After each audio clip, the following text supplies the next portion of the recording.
I've had my mind blown a couple of times on the show by magicians. Is it real? Is it an illusion? Well, we recently had the College of Magic bringing together some masters of magic. We thought we'd get in on the act and ask them directly, is it real or is it just an illusion? Let's find out. Internationally renowned playwright Tennessee Williams once said, "I don't want realism, I want magic." Since the dawn of human history, people have been wanting to believe in the unbelievable. And the conjurers and master magicians of today are making it harder and harder to deny that magic does not exist. Magic comes in many different forms, but the end goal is always the same: to surprise, to mystify, and sometimes to even petrify. We love being surprised by things we can't explain, but does magic really exist, or is it all an illusion? Cards have stood the test of time as the magician's greatest tool of deception. And to prove that magic really does exist, one of the most sophisticated conjurers of our time, Guy Hollingworth, has created a card trick called the Reformation that quite literally defies logic.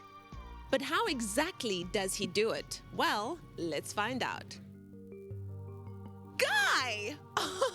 How are you? I'm very well, thank you. Now, you have gained worldwide recognition for your signature move, the Reformation. Can you show us how it's done? Well, I can't show you how it's done, but I could show you what it looks like. What I'd like you to do is to sign your name on the card. That's perfect. Signed my name. You have indeed. I'm going to tear it just like this. Then you see they're in 4 little pieces, just like that. And if I take those pieces piece by piece, bit by bit, the idea is to try to fuse, almost to sort of weld them back together to how they were before I tore them up. Yeah. I'll try with these 2 pieces. Watch them closely because they should fit, just like this. You see? Any luck? Just there. A little squeeze. You see that? Seems to be working. Let's try the next one. Let's try the next Okay, that one goes on here like this. A little squeeze like this. You see the front and the back. There's no glue, no tape, nothing holding it together. And that just leaves the last piece. Now, the last piece is the most difficult because there are now 2 edges, which makes it twice as difficult. But I hope you can see that really is the missing piece that fits in there. And I hope you can also see your signature at the bottom. Yes, I can see it. You can see your signature. Watch the signature very closely. That's the first edge, that's the second edge, meaning the entire card is completely restored. But don't take my word for it, you can check it out. There it is. Of course, magic is often all about tricking the eye, and nobody knows that tool better than master Swedish illusionist Johan Stahl. As a 2-time World Championships of Magic winner, if anyone can make you believe in magic, it's him. Johan, you are an absolute master of illusion. Would you mind showing us some of your powers? Of course. I'll show you something. Just a little bit like this. Oh, wow. Where'd that come from? Looks like this. And this is my favorite. When I take this, and the absolutely favorite for children. It's for you. Thank you. I was hungry in any case. I love it. Any magic that leads to food is good magic.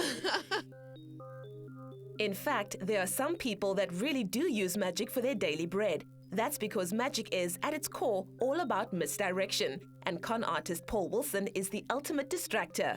As the star of scam show The Real Hustle, he's a master magician and authority on the art of deception. Paul, deception is such a powerful tool. What makes for a great deceptionist? But what's amazing, especially with really great magicians, is you see that when they start performing and interacting with people by demonstrating the impossible, they really do open other people up, and you start talking to people on a different level. You're no longer talking about the weather, right? You're talking about ideas and concepts.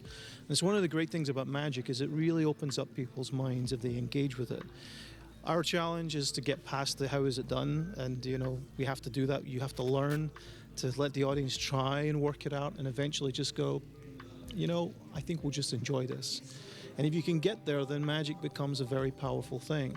And to be the person that does that really just requires a love for interacting with people in very unusual and in some ways miraculous ways, because it is deception. We are not doing what we say we're doing. And if I took you behind the curtain, you could figure it all out. You could see what was happening. But I promise you'd regret it, because the front is far more interesting than the back. Whether or not we believe that magic exists, we can at least appreciate the feeling of being dazzled by something that can't be explained. So let the mystery be the magic. Pull. Go ahead, pull. Pull. Pull. Pull. Done. Nothing. No blood, nothing, like I promised.